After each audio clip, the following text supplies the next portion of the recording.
Maraming kaso ng scoliosis ang hindi agad natutukoy dahil madalas itong napagkakamalang simpleng poor posture lamang. Kapag napabayaan, pwede itong magdulot ng deformity, chronic pain at sa malulubhang kaso, kailangan pang sumailalim sa surgery o operasyon ng isang pasyente para maiwasan ang mga komplikasyon. Usually kasi yung scoliosis, masasabi nating scoliosis yung spine or yung merong scoliosis yung bata kapag nasa 10 degrees yung Cobb's angle nila. So, kapag yun, hindi na kita agad, ang pwedeng mangyari is pwedeng tumaas yung tinatawag nating Cobb's angle. Okay? So, kapag yun, lumala at lumaki, pwede tayo magkaroon ng pananakit sa katawan, okay? Sa pagkaiba ng postura ng katawan. Pangatlo, pwede rin magkaroon, kung sa mga severe cases, pwede rin tayong magkaroon ng limita sa paghinga. Dahil dito, pinaalala ng mga eksperto ang kahalagahan ng maagang screening at wastong intervention upang maagapan ang paglala nito. Bilang tugon sa lumalaking pangangailangan para sa specialized scoliosis treatment at rehabilitation services, formal lang binuksan ng Kineticare ang kanilang second branch sa Barangay San Isidro, City of San Fernando nitong June 15, kasabay ng 7th anniversary ng kanilang first ever branch sa Angeles City. So from day one, Kineticare's mission has been clear and unwavering to deliver specialized scoliosis treatment and pain management through evidence-informed, intensive, and guided rehabilitation programs that help patients feel better, move better, and be better.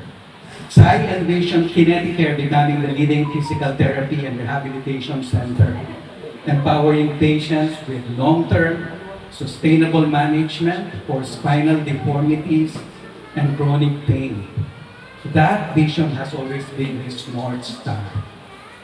Layunin daw ng pagpapalawak ng kanilang serbisyo na mas mailapit sa mga pasyente ang specialized programs na nakatuon sa physical therapy at rehabilitation. San Fernando kasi nakita namin yung demand ng mga patients doon sa services ng Kineticare. Okay, yung physical therapy, yung SHRA, yung sports rehab natin, ganyan. So we want to open more opportunities to our patients. Okay, and to of course extend our hands for to help them and to to help them dun sa health nila and sa wellness din nila. Bukod sa scoliosis management, nag-aalok din ng center ng physical therapy, functional rehabilitation, posture correction programs at pain management para sa mga kabataan, atleta at matatanda. Key feature po ng center natin, from first session pa lang po, talagang ini-evaluate and nag-a-assess po tayo para ma-determine po natin yung root cause ng pain or yung physical limitation po. Kasi inaalam po natin ng husto yan para ma-ensure po natin yung best approach na gagawin at maging sulit na sulit po bawat session para po sa patients. Samantala, patuloy rin ang pakikipag-ugnayan ng Kineticare sa mga ahensya, partikular sa Department of Social Welfare and Development, para mas marami pang pasyente ang maka-access sa mga ino-offer nilang serbisyo. We believe that quality healthcare is a fundamental human right. That is why we partnered with the Department of Social Welfare and Development.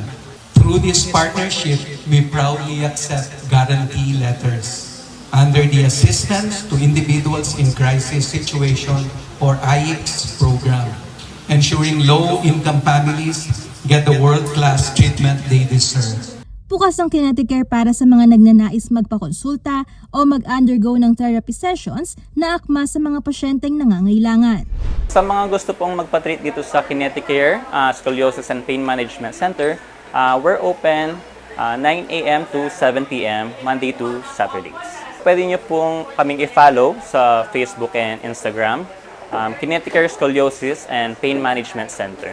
So, i-message nyo lang po kami and kami na pong bahala. Sa pagbubukas ng ikalawang branch nito sa City of San Fernando, umaasa ang Kineticare na mas maraming kaso ng scoliosis at iba pang kondisyon ang matutukoy ng maaga at mabibigyan ng tamang paggamot upang mapabuti ang kalidad ng buhay ng mga pasyente. Angelica Cara, CLTV 36 News.